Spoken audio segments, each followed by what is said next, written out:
Oi, boa tarde, tudo bem com você? Seja bem-vindo e seja bem-vinda a mais uma revisão. Hoje nós faremos a revisão de matemática. Nós vamos relembrar alguns conteúdos, que estudamos neste bimestre. Vamos começar falando um pouquinho sobre as formas geométricas. Lembra o nome delas? Temos então o quadrado. Nas formas geométricas planas temos o círculo, temos também o triângulo e temos o retângulo. A professora explicou, durante as aulas, que todas as formas geométricas planas nós podemos encontrá-las no dia a dia. Por exemplo, o quadrado podemos, na nossa casa, podemos encontrar na forma de quadro pendurado na parede. Olha só, tem a forma de um quadrado. Podemos também ver, nessa forma geométrica plana, se olharmos bem na nossa casa, também podemos comparar o quadrado a um quê? A um dado, Olha só, não parece? O dado ele tem vários lados que parecem o quê? Um quadrado, não é verdade? Temos também agora com o círculo. Nós podemos encontrar no nosso dia a dia, na nossa casa, vários objetos que se parecem com o círculo. Por exemplo, temos o relógio da parede. É aquele relógio que nós olhamos direto para ver se nós não vamos nos atrasar para ir para a escola, isso mesmo.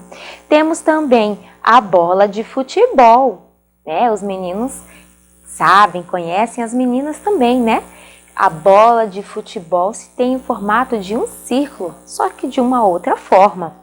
Temos o triângulo. O triângulo ele pode ser comparado à casquinha do sorvete, ao chapéuzinho da festa de aniversário.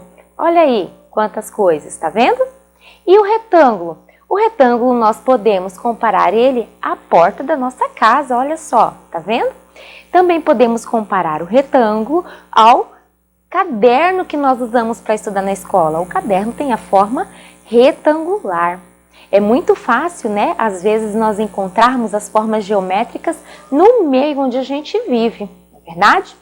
Depois que nós estudamos um pouquinho mais sobre essas formas geométricas, aonde encontrá-la, inclusive exploramos também algumas obras de arte, Artistas famosos que fazem muito sucesso, e que desenha, que pinta suas obras utilizando as formas geométricas. Nós temos este exemplo aqui que a professora trouxe para você lembrar, A professora trouxe o gatinho do Romero Brito, você lembra? Então, além desses dois, temos outros, que a professora também mostrou para você. Depois que nós passamos e estudamos um pouquinho sobre as formas geométricas, nós estudamos também sobre o dinheiro. O dinheiro ele é muito importante. Você estudou um pouquinho sobre a origem do dinheiro, você entendeu que antigamente as pessoas não tinham essa moeda, como a gente vê hoje, Antigamente se usava o quê? As pessoas trocavam um produto pelo outro. Se eu cultivava milho e o meu amigo cultivava arroz, eu preciso de arroz e ele estava precisando do milho. Então eu pegava um pouco do meu milho e trocava pelo arroz dele. Antigamente se fazia isso. Mas algumas trocas, como a gente já aprendeu, muitas pessoas não ficavam satisfeitas com essas trocas. Então, foi aí que surgiu o quê? O dinheiro. Aqui no Brasil, nós temos a nossa própria moeda e nós chamamos ela de real. Isso mesmo, real. Nós temos as cédulas, temos aqui a de 100, temos a de 20, temos a de 50, temos a de R$2, temos a notinha de R$10 e temos a notinha de R$5. Todas esse dinheirinho que a professora mostrou, nós chamamos de cédulas. Ele é fabricado com papel. Temos outra moeda, temos outro tipo de dinheiro também no Brasil, esse aqui. Só que, como é feito com metal, nós chamamos de moeda. Nós temos a moeda de R$1, temos a moeda de 50 centavos, nós temos a moeda de 25 centavos, temos a moeda também de 10 centavos, temos a moeda de 5 centavos. A moedinha de 1 centavo, ela já não existe mais, né? Ela já deixou de existir. Mas também antigamente, há muito tempo atrás, existia a moedinha de 1 centavo.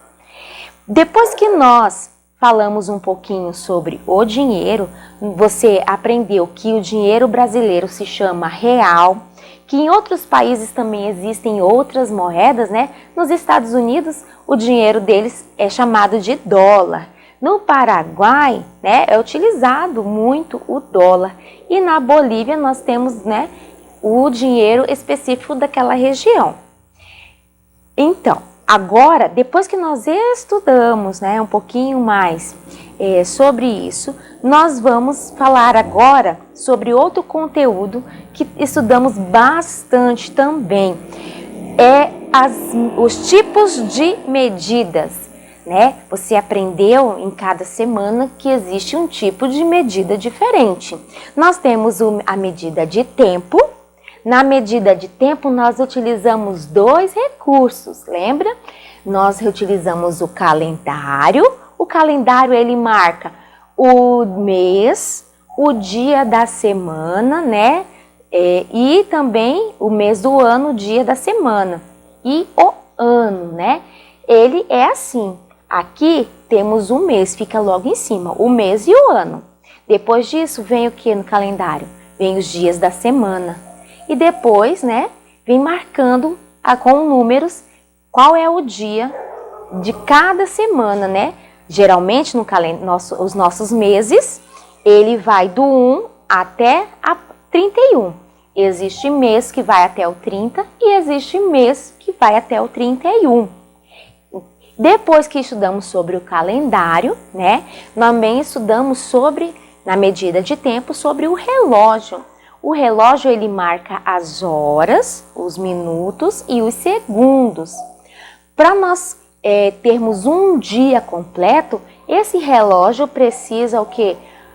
Sair do 12, andar tudinho aqui e voltar para o número 12. Nós dizemos que um dia tem o quê? 24 horas, isso mesmo. E as semanas? Quantas semanas nós temos? 7 dias na semana. Lembra da musiquinha que a professora mostrou para você? Isso mesmo. E quantos meses nós temos no ano de 2020? Temos 12 meses. Começa em janeiro e termina em dezembro. Muito bem. Nos dias da semana, o dia da semana começa no domingo e termina no sábado, o 7º dia. Depois que nós estudamos sobre medida de tempo, estudamos também sobre a medida de massa, né? A professora mostrou o símbolo da medida de massa, que é esse aqui, né? E mostrou também quais são os objetos que nós utilizamos para poder fazer essas medidas, né? Na medida de massa, nós utilizamos a balança. Nós temos a balança que mede, os alimentos, né, que nós compramos no supermercado, que é esse tipo aqui. E para nós também, quando nós queremos saber o nosso peso, nós utilizamos outro tipo de balança, né? Também medida de massa. Depois estudamos um pouquinho sobre a medida de comprimento.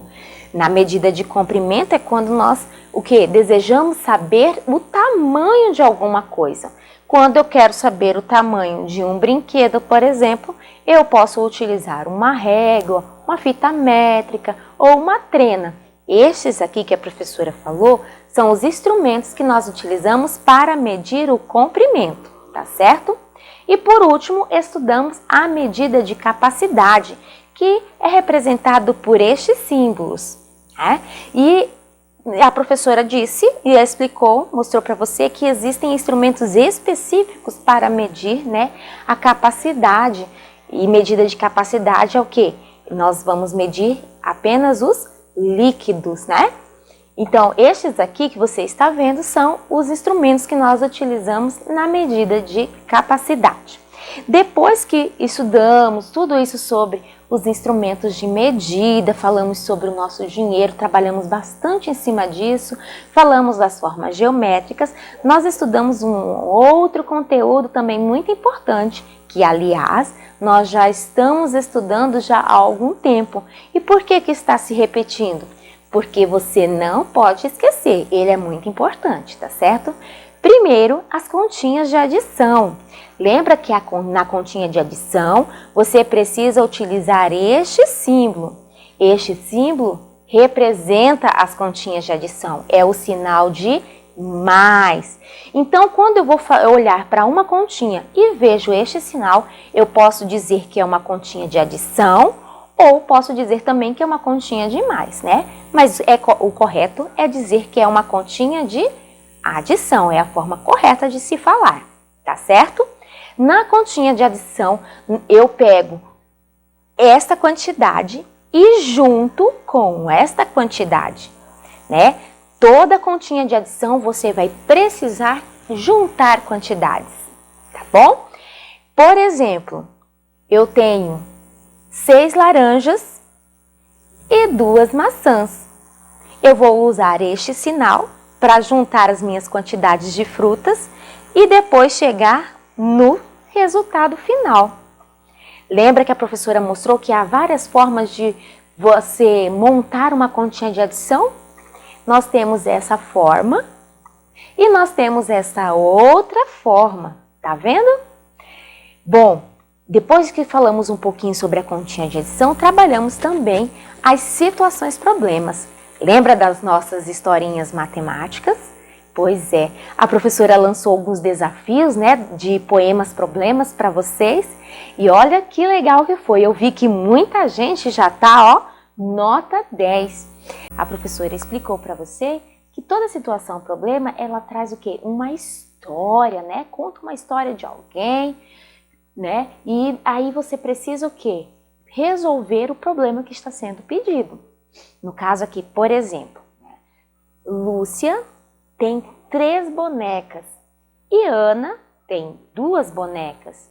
Se as 2 meninas forem brincar juntas, quantas bonecas elas terão? Olha só que fácil, tá vendo? Então o problema está pedindo o quê? Para você juntar a quantidade de bonecas da Lúcia com a da Ana, para descobrir no final quantas bonecas as 2 meninas vão ter juntas. Então está pedindo para você juntar as quantidades. Neste caso dessa historinha matemática, você vai ter que usar o quê? A continha de adição. Muito bem. Depois que nós fizemos, né, toda essa retomada, fizemos algumas situações problemas, você recordou, não é verdade? Nós, então, estamos preparados para a nossa provinha. Você está preparado? Muito bem.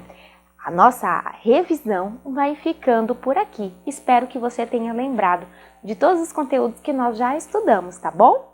Ó, um grande beijo para você. Tchau, tchau.